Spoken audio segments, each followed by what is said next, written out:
ndio anashughulikia hizi gharama za mama za matibabu. Naam. Binti yangu. Naam.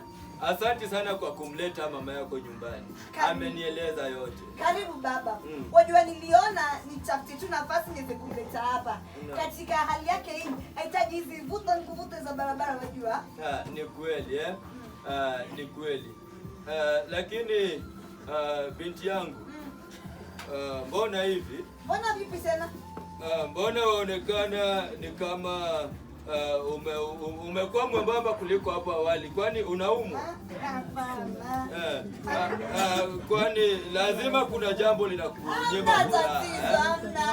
Labda tu ugonjwa wa mama. Huo nao umeutikiza sana mji wangu.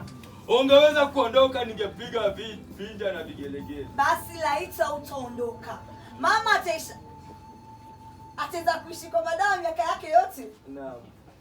Amenieleza binti yangu. Ninakushukuru sana kwa kila kitu ulichomfanyia mama yako. Na ninakushukuru sana kwa kusimamia mji wangu vizuri. Asante baba. Hata mimi nashukuru kwa wewe kutulea. Lakini habari za hapa kijijini? Habari za hapa ni kama kawaida tu Ukiamka asubuhi unakuta kuna ng'ombe anakusubiri umpeleke malishoni, sawa?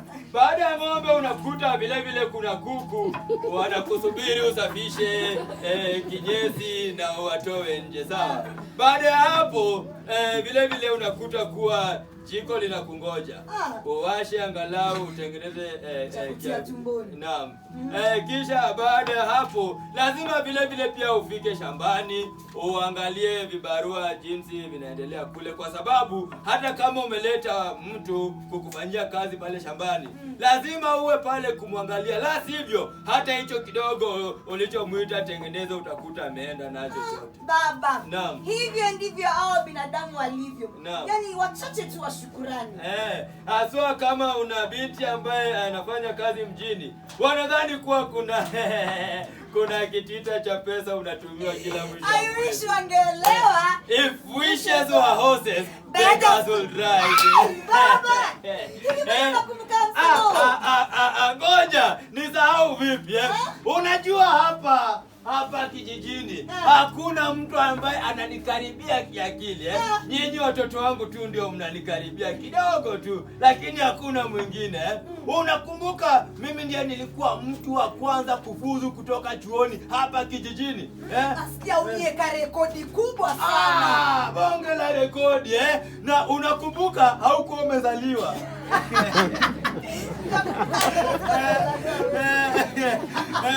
Mimi nakwambia mzee Kalasinga angefurahi sana. Eti Kalasinga. Sasa Kalasinga ndo nani tena? Humjui Kalasinga? Basi Kalasinga ni baba yangu, babu yako. Unajua baba yangu ambaye ni babu yako vile vile aliweka rekodi kuwa mtu wa kwanza hapa kijijini kumfanyia muhindi kazi. Basi akapanda ngazi mpaka akafika kuwa dereva wa yule muhindi.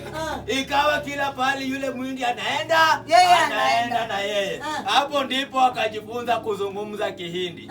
Akaanza kujiita Kalasinga. Kwa hivyo wewe ni mwana wa Kalasinga. Na wewe ni Neema, mjukuu wa Kalasinga. Kwa hivyo sisi ni vikalasinga.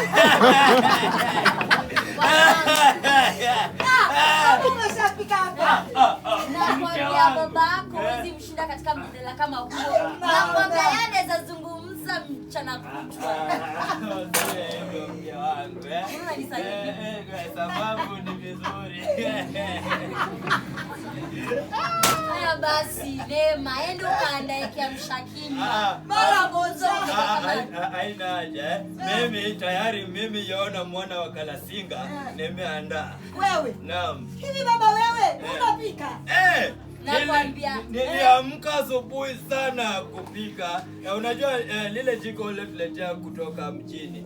Limenifaa sana. Linapika haraka sana. Sasa nilipika lakini nikasubiri mke wangu mrembo hapa amke ili tupate kuamsha kinywa pamoja. Unajua zamani tulikuwa tukifanya hivyo. Ni vile tu Tumelegea kidogo lakini tulikuwa tukifanya hivyo zamani. Kula pamoja Naam. Nakwambia mimi niliposikia harufu ya mahamri, basi nilijua bila shaka babako ameenda jikoni. Lakini hivi mama, mimi sijawahi kumuona baba akipika. Ndio ni wapi? Nyinyi mmekuwa skuli muda mrefu sana. Ulikuwa skuli, ulikuwa shule. Baba. Baba yangu asante sana. Asante sana kwa kutulea. Na pia baba, ninaomba unisamehe.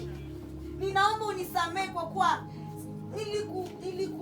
niliona kuwa una mambo mabaya mengi. Sikuwa na upande mwingine wako. Naomba tu baba yangu nisamehe.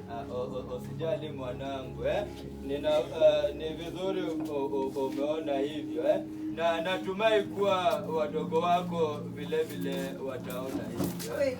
Sawa. Mke wangu,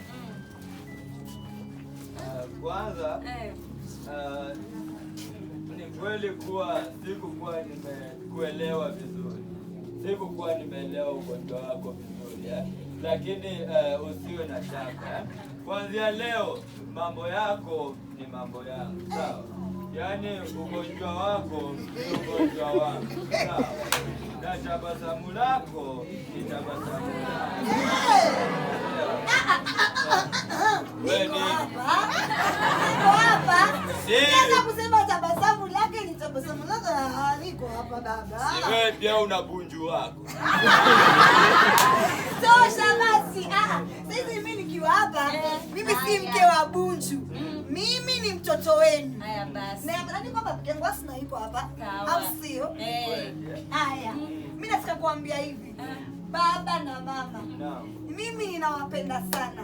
Na ninashukuru sana kwa kuwa katika hizi heka zote ambazo mmepitia, nimeweza kusoma kitu kutoka kwenu, kwamba nimejua kuwa kuna nafasi ya mwanamke katika jamii. Yaani nafasi inaonyesha kuwa tusitegemee waume wetu peke yake. Sisi kina dada tuna nguvu ya kusimama kidete na kupigania familia zetu na kujitafutia kazi, kusomesha wanuna wetu na kusaidia wazazi wetu pia. Pia imenionyesha kuwa kuna urafiki. Wakati pale ule rafiki yako Dina alikuwa anakuja kukusaidia kupika wakati wewe ni mgonjwa, anakuja na kupikisha hapo gumzo, ndiposa usikae peke yako. Nimeona pia kwa nini dadangu Asna hapendi ndoa. Ni kwa sababu ya zile msukosuko ambazo ameona katika ndoa yangu na pia maisha yenu. Kwa hivyo tunapaswa kuelewa hizi zote katika hii mambo yetu ya maisha. Basi kwa hiyo yote naomba unipe busu mama, baba yako. Haya basi. Kitabu kilichoandikwa naye si mwingine ila Timothy M. Arege na kimeigizwa na si wengine ila ni wana Enlightened Thespian Theatre. Imekuwa ni Bembea ya Maisha.